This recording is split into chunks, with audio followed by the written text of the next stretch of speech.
ရှင်းကြီးဆက်ဆက်ကြီးမြစ်သားစမုံပေါက်မှာပါဒီမှာလဲသုံးပြီးဟိုးမှာနည်းနည်းတော့မဟုတ်ဘူးကားတွေရော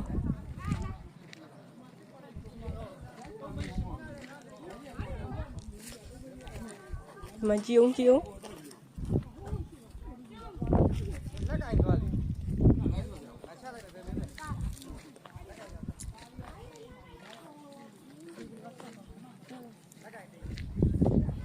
အိုးရေတွေကိုထွက်လို့ကြည့်အောင်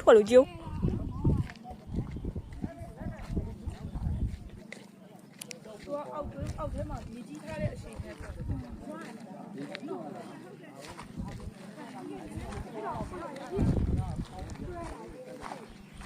မှမဟုတ်တော့ဒီလမ်းကြောင်းတလားလောက်ကတော့ဟာဒီမြစ်သားနဲ့ပြင်ဒီလမ်းကြောင်းတော့ယာယီပြိတ်မှာပါရောဒီနေသားတော့လောက်နဲ့ပြင်ဆင်ရမှာအနည်းဆုံးပြင်ဆင်ရမှာတရားကတော့ထိခိုက်မှုသိမ့်မရှိပေမဲ့ဒီပြည့်ကြောင်းကျတော့အင်မတန်မှဟိုမှာကားကြီးဟုတ်ကားကိုဘက်ဆက်သွားလို့မရတော့ရတော့ဘူးကူးကြမှာတော့ခင်ဗျားထုတ်ကြည့်နေအဲ့ဒါကြီးကိုကားတစ်စီးဟိုမှာ